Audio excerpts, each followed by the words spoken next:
Good morning to all of you. आज के oops के इस क्लास में हम लोग जो टॉपिक देख रहे हैं उसका नाम है टाइप कन्वर्जन। टाइप कन्वर्जन को हम लोगों ने प्रीवियस क्लास में देखा था। हम लोगों ने टाइप कन्वर्जन के बारे में प्रीवियस क्लास में भी जाना था और हम लोगों ने ये जाना था कि जो टाइप कन्वर्जन है वो टोटल ऑब्जेक्ट ओरिएंटेड प्रोग्रामिंग यानी C++ में 3 है। ठीक है, जिसमें से हम लोगों ने पहला सबसे जो पहला था जिससे हम लोगों को प्रीवियस क्लास में पढ़ा था, ठीक है, वो था conversion from user defined data type conversion from basic data type to user defined data type. Conversion from basic data type to user defined data type. आज के इस क्लास में हम लोग जो पढ़ने जा रहे हैं वो जस्ट उसका अपोजिट, यानी कि आप देख रहे हैं आपके स्क्रीन शेयर है और आपके स्क्रीन पर दिख रहा है जस्ट उसका opposite, conversion from class data type या user defined data type to basic data type. यानी हम लोग आज क्या देख रहे हैं, user defined data type to basic data type, जबकि हम लोगों ने प्रीवियस क्लास में देखा था basic data type to user defined data type. ठीक है, तो देखिए चलिए अब इसका हम लोग जरा डिफिनेशन पहले देख लें, फिर हम लोग इसको प्रोग्राम को थोड़ा समझेंगे।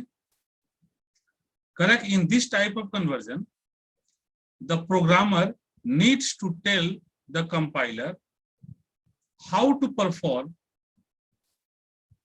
perform conversion from class type to basic data type।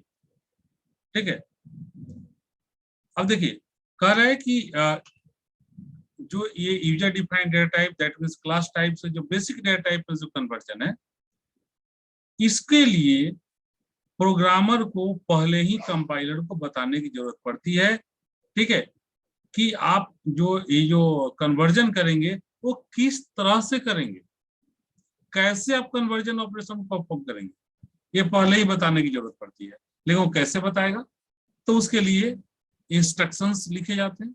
तो कहते these instructions are written in a member function, और इसके लिए क्या होता है, इस इंस्ट्रक्शंस को मेंबर फंक्शन में पहले ही मेंशन कर किया जाता है, मेंबर फंक्शन में पहले ही लिख दिया जाता है। मतलब एक मेंबर फंक्शन में एक अलग से फंक्शन बनेगा जिसमें कि सिर्फ इसी के बारे में लिखा हुआ रहेगा।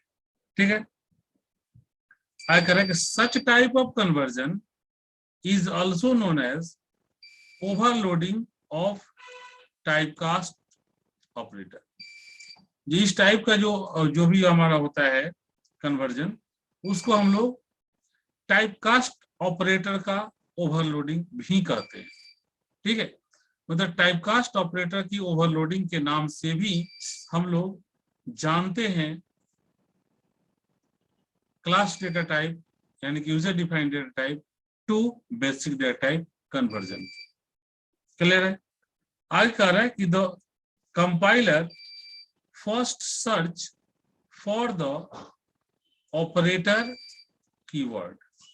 कंपाइलर क्या करता है, इस केस में कंपाइलर क्या करता है, सबसे पहले ऑपरेटर नाम का कीवर्ड सर्च करता है।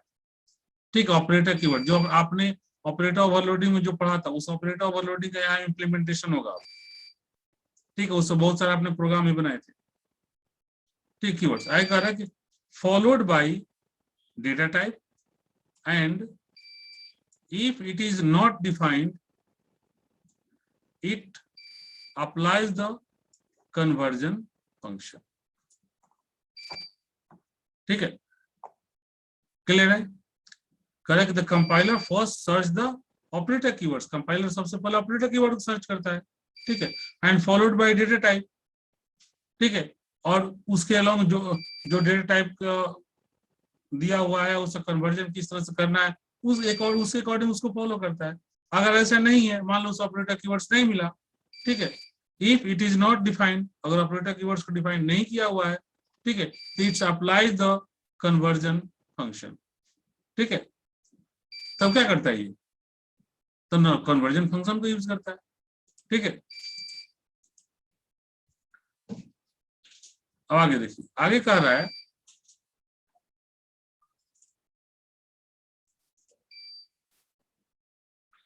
In this type, the left hand operand is always basic data type and right hand operand is always class data type.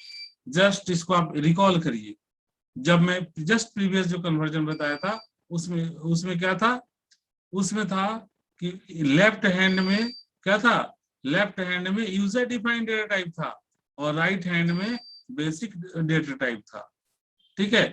लेकिन यहाँ पर हम लोग क्या देखे, यहाँ पर जस्ट उल्टा हो गया, लेफ्ट हैंड में बेसिक डेटा टाइप हो गया और राइट हैंड में यूजर डिफाइंड डेटा टाइप हो गया, ठीक है। I correct while carry this conversion, the statement should satisfy the given condition. और इसके लिए जो स्टेटमेंट्स है उसको ये जो कंडीशंस दिए हुए हैं उसको सेटिस्फाई करना जरूरी है। वो कंडीशंस क्या क्या है, तो ये 3 कंडीशंस हैं, ये तीनों कंडीशन को देखते हैं। पहला कंडीशन है correct, the conversion function should not have any argument. जो कन्वर्जन फंक्शन होना चाहिए उसमें कोई आर्गुमेंट नहीं होना चाहिए, पहला कंडीशन। दूसरा कंडीशन कहता है कि do not mention return type, उसमें कोई रिटर्न टाइप मेंशन नहीं होना चाहिए। जैसे आप प्रोग्राम बनाते हो ना तो कई बार देखते हो कि नीचे लिख देते हो रिटर्न एक्स या रिटर्न 0, इस तरह का टर्म यूज करते हो आप, ठीक है। जब वॉइड के अलावा कोई दूसरा डेटा टाइप आप यूज करते हो तो इंटीजर, फ्लोट, ये सब डेटा टाइप यूज करते हो तो रिटर्न लिखते हो ना, मेन में यूज करते हो तो लिखते हो रिटर्न 0, ठीक है। किसी सब फंक्शन में यूज करते हो तो रिटर्न के साथ जो वैल्यू वहां से रिटर्न हो रहा है, ठीक है, वो जिस वेरिएबल में है उस वेरिएबल का नाम लिखते हो, ठीक है। तो ये डिफाइंड नहीं होना चाहिए, क्लियर, 2 चीज क्लियर होगा। और तीसरा पॉइंट की बात कहता है कि it should be a class member function. ये क्या होना चाहिए, एक क्लास का मेंबर फंक्शन होना चाहिए, ठीक है। तो एक क्लास का मेंबर फंक्शन होना चाहिए, उसमें कोई भी रिटर्न टाइप मेंशन नहीं होना चाहिए, ठीक है। और मतलब वो रिटर्न नहीं करेगा वैल्यू को। और जो तीसरी बात है वो हमारा क्या हो गया कि जो कन्वर्जन है फंक्शन का, ठीक है, उसमें कोई आर्गुमेंट भी असाइंड नहीं होना चाहिए, ठीक है, कोई आर्गुमेंट उसमें नहीं होना चाहिए। चलिए अब इस चीज को देखने के लिए हम लोग एक एग्जाम्पल लेते हैं प्रोग्राम का। तो चलिए हम लोग प्रोग्राम जो बनाते जा रहे हैं, प्रोग्राम क्वेश्चन क्या है हमारा कि write a program to convert class data type to basic data type. Class data type से बेसिक डेटा टाइप में कन्वर्जन हमें करना है, ठीक है।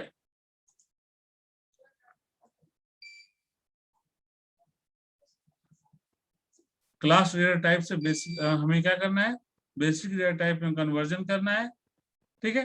किसका यूज करते हुए, तो हमारे जो मेथड है जिसका नाम है user defined data type to basic data type, मतलब user defined data type to basic data type का यूज करते हुए इस कन्वर्जन को हमें परफॉर्म करना है, ठीक है।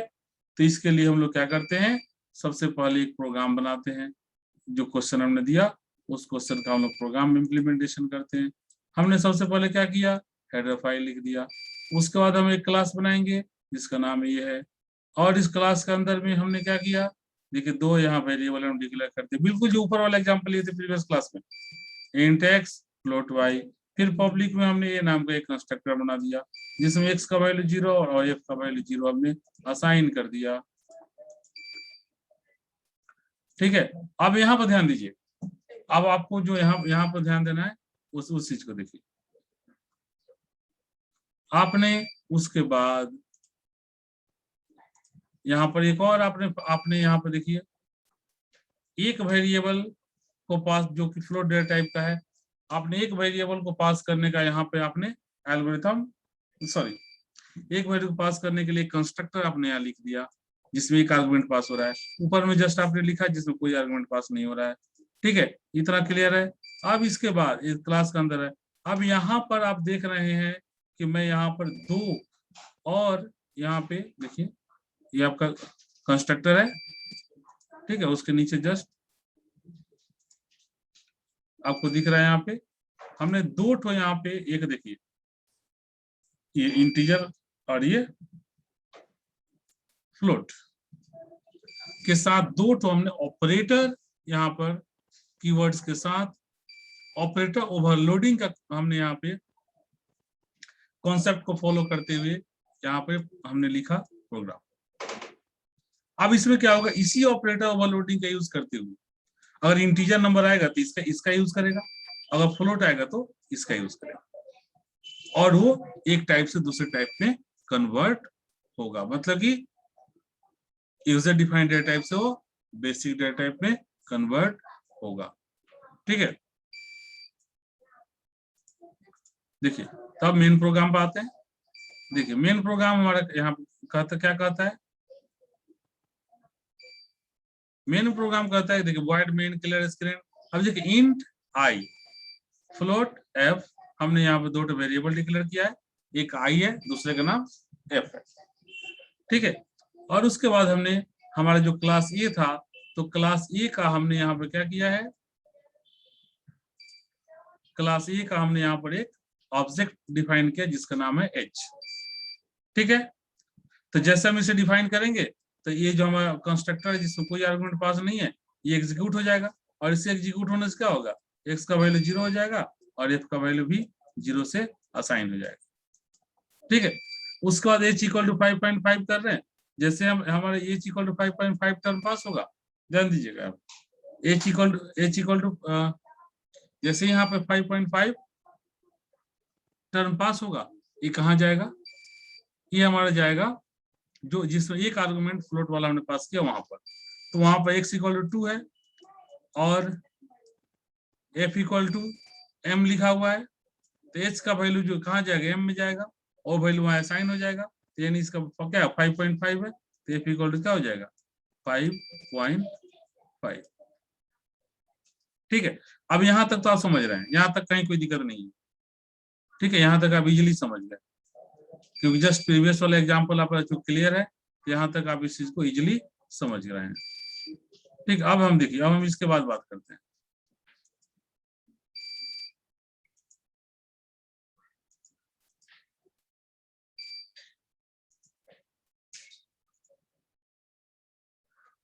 देखिए अब यहाँ देखिए j equal to sorry i है, i इक्वल टू h, देख रहे हैं एक ऑपरेटर इक्वल टू दूसरा ऑपरेटर में, तो ऑपरेटर ओवरलोडिंग की यहाँ बात हो रही है। तो जैसे ये i equal to h operator overloading होगा, h पे कौन सा वैल्यू है 5.5, 5.5 का मतलब क्या हुआ फ्लोट। ठीक है, तो अब ये क्या करेगा जब i इक्वल टू h, ठीक है, यानी अब फ्लोट वाला टर्म के साथ हमारा जो वैल्यू यहाँ पे अब है, अब वो वैल्यू यहाँ से हमारा पास ऑन होगा। और अब देखिए क्या होगा, यहाँ से इसके थ्रू क्या होगा ऑपरेटर वाला टर्म हमारा कॉल हो जाएगा। आप थ्योरी में अभी जस्ट देखे थे ना, ऑपरेटर कीवर्ड्स को सर्च करेगा तो देखिए ऑपरेटर वाला एक कॉल हो जाएगा। ठीक है, देख रहे हैं ऑपरेटर कॉल हुआ और ऑपरेटर में क्या लिखा हुआ है int, operator int return x और दूसरा ऑपरेटर फ्लोट रिटर्न f। देखिए ध्यान दीजिएगा, यानी इंट जो होगा वो x को रिटर्न करेगा और जो हमारा फ्लोट होगा वो f को रिटर्न करेगा। ठीक है, ध्यान दीजिएगा, और हमारा यहाँ पर x का वैल्यू क्या हो चुका है, हमारा जो x का वैल्यू है वो अब हो चुका है 2 और f का जो वैल्यू है वो हो चुका है 5.5। ठीक है, इसके थ्रू। ठीक है, तो उसके बाद चलो वापस में आते हैं। तो जैसे ही आपने यहाँ आई इक्वल टू एच किया, ठीक है, ये आई है जे जो भी यहाँ टर्म लिखा हुआ है आई ही है। ठीक है, या फिर जे मान लो, बात कोई फर्क नहीं पड़ता है, लेकिन जो मानो यहाँ आई मानो तो यहाँ भी आई मानो, सब जगह आई मानो, एंड जे मानो सब जगह जे मानो। ठीक है, चलो हम लोग आई मान के चलते हैं। तो आई इक्वल टू एच जैसे यहाँ पे हुआ, ठीक है, तो ये क्या हो जाएगा हमारा, जैसे आई इक्वल टू एच होगा तो यहाँ पे जो वैल्यू एज की जगह पर रिटर्न होकर आएगा, ठीक है, ध्यान दीजिए यहाँ पर जे इक्वल टू एच की जब जैसे हम लोग बात करेंगे तो जे हमारा क्या है यहाँ पर, यहाँ देखिए, सॉरी आई आई आई हमारा क्या, आई इक्वल टू जैसे हम लोग यहाँ